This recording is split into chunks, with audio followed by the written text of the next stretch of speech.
Hai semua, bertemu lagi bersama saya Dr. Sarifah dari Klinik Pasadena. Pada kesempatan kali ini kita akan membahas tentang gangguan bipolar. Gangguan bipolar adalah gangguan mental yang ditandai dengan perubahan suasana hati yang sangat drastis. Penderita gangguan ini bisa merasa sangat bahagia, kemudian berubah menjadi sangat sedih. Berdasarkan data WHO di tahun 2017, ada sekitar 45 juta orang di seluruh dunia yang menderita gangguan bipolar ini. Gangguan ini merupakan salah satu penyebab utama cacat dan kematian akibat bunuh diri di seluruh dunia. Gangguan bipolar dapat diderita seumur hidup sehingga dapat mempengaruhi aktivitas sehari-hari penderitanya. Namun pemberian obat-obatan dan psikoterapi dapat membantu penderita menjalani kegiatan sehari-hari. Gejala dan penyebab gangguan bipolar, gejala utamanya adalah yang paling khas adalah perubahan suasana hati atau mood. Perubahan mood ini bisa terjadi dalam hitungan jam, hari, ataupun bulan. Gejala umumnya meliputi perasaan bahagia yang teramat sangat, kemudian ada semangat yang menggebu-gebu, berkurangnya minat terhadap suatu kegiatan atau pekerjaan, sulit tidur, dan perasaan bersalah secara berlebihan. Penyebab gangguan bipolar belum diketahui secara pasti, namun kondisi ini diduga akibat faktor genetik. Selain itu juga faktor lingkungan dan gaya hidup.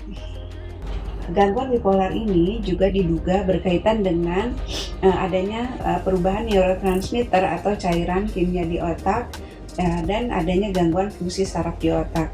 Ada beberapa faktor lain yang meningkatkan resiko seseorang mengalami gangguan bipolar, yaitu yang pertama, stres berat akibat kehilangan orang yang dicintai, pengalaman traumatis seperti pernah kekerasan fisik dan sebagainya, adanya riwayat penyalahgunaan narkotika, zat adiktif dan minuman beralkohol, ada penyakit-penyakit kronis yang berlangsung lama dan tidak kunjung sembuh, gangguan tidur, kemudian ada masalah dalam pekerjaan ataupun riwayat gangguan bipolar dalam keluarga.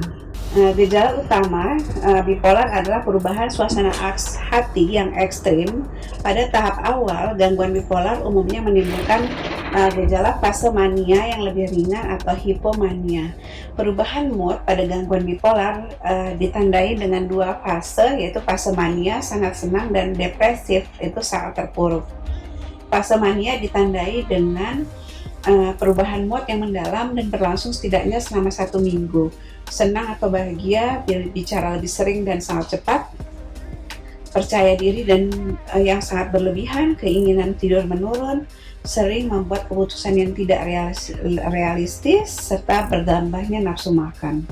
Setelah fase mania, biasanya penderita mengalami fase normal. Pada fase ini biasanya penderita akan terlihat baik-baik saja, memiliki emosi yang stabil, bisa menjalani aktivitas seperti biasa. Namun pada fase normal bukan berarti penderita bipolar telah sembuh. Fase ini biasanya berlangsung selama beberapa tahun. Setelah itu pasien bipolar ini dapat memasuki fase depresif. Gejala-gejala yang muncul pada fase depresif yang umum terjadi antaranya adalah sangat sedih dan putus asa, gelisah, enggan untuk beraktivitas, mudah lelah, sulit berkonsentrasi atau berpikir, perasaan bersalah atau tidak berharga, gangguan tidur, seperti sulit tidur atau bangun terlalu dini, pesimis terhadap segala hal, tidak nafsu makan, dan muncul keinginan untuk bunuh diri. Penderita gangguan bipolar juga mengalami fase mania dan dapat mengalami fase mania dan depresif ini secara bersamaan. Contohnya, penderita dapat merasa sangat bersemangat, kemudian tiba-tiba langsung menjadi sangat sedih. Kondisi ini disebut dengan fase campuran atau mixed stage. Kapan harus ke dokter? Lakukan pemeriksaan ke dokter jika Anda mengalami gejala mania atau depresif seperti di atas, dan mintalah pertolongan medis ya.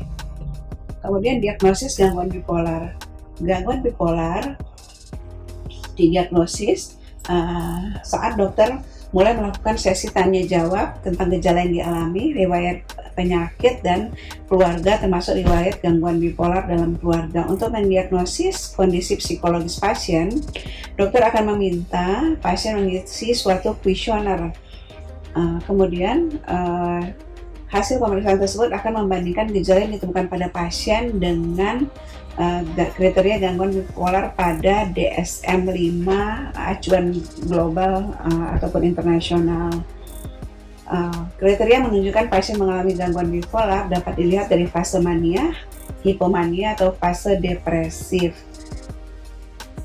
Pada fase mania, biasanya pasien setidaknya memiliki 3 gejala dalam kurun waktu 1 minggu, seperti merasa sangat hebat, merasa tidak butuh tidur, banyak bicara, memiliki ide yang kurang realistis, sulit memusatkan perhatian atau kurang fokus, bersemangat dalam melakukan pekerjaan. Pada fase hipomania, minimal ada 3 gejala yang muncul dalam kurun waktu 4 hari berturut-turut, merasa diri lebih hebat, keinginan tidur menurun, bicara lebih sering, memiliki keinginan yang kuat tapi tidak realistis, bekerja secara berlebihan, melakukan aktivitas yang beresiko menyebabkan cedera. Sementara pada fase depresif, setidaknya memiliki 5 gejala dalam kurun waktu 2 minggu. Yang pertama itu merasa tertekan, tidak berminat pada kegiatan sehari-hari, tidak nafsu makan, merasa lelah ataupun selalu ingin tidur meskipun sudah cukup tidurnya, enggan berbicara atau menjawab pertanyaan orang lain, merasa tubuh seperti tidak berenergi, merasa bersalah atau tidak berharga, sulit konsentrasi, berencana untuk bunuh diri. Untuk diagnosis sebagai gangguan bipolar, perubahan suasana hati di atas harus sampai mengganggu kegiatan sehari-hari pasien, di mana kegiatan perubahan mood ini juga harus tidak terkait dengan penggunaan obat-obatan. Kemudian pengobatan gangguan bipolar bertujuan untuk meredakan gejalanya. Dokter dapat menyesuaikan metode pengobatan dengan kondisi pasien. Beberapa macam tindakan medis yang bisa diberikan dokter. Obat-obatan biasanya diberikan golongan obat penyeimbang suasana hati seperti litium dan sebagainya. Kemudian bisa diberikan seperti antikonvulsan, kemudian antipsikotik dan antidepresan. Kemudian juga diberikan konseling berupa psikoterapi. Yang pertama adalah interpersonal dan social rhythm terapi.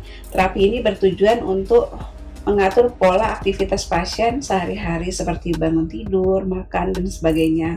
Kemudian cognitive behavioral therapy bertujuan untuk membantu pasien dalam mengidentifikasi dan mengatasi perilaku atau kondisi yang dapat memicu timbulnya gejala gangguan bipolar.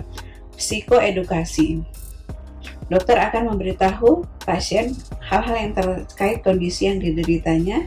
Dengan begitu pasien dapat mengidentifikasi penyebab munculnya gejala dan mencegahnya sambil tetap menjalankan pengobatan.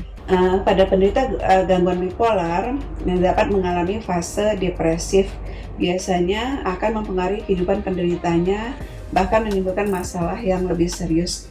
Beberapa di antara komplikasi daripada gangguan bipolar ini, yang pertama adalah masalah keuangan, kesepian atau merasa terisolasi dari lingkungan, penurunan prestasi di sekolah atau kinerja di pekerjaan, psikosis. Pencegahan gangguan bipolar. Gangguan bipolar tidak selalu dapat dicegah, namun upaya yang dapat dilakukan untuk mencegah kambuhnya gejala bipolar antara lain berhenti mengkonsumsi minuman beralkohol, tetap selalu menjalani terapi dan minum obat-obatan yang diresepkan dokter, mengelola stres dengan baik, menjaga hubungan baik dengan keluarga dan lingkungan sekitar, belajar untuk bersabar dan fokus pada hal-hal yang positif, bersosialisasi dengan lingkungan sekitar, mencukupi tubuh, tidur dan beristirahat, mengkonsumsi makanan bergizi lengkap dan seimbang, serta berolahraga secara rutin.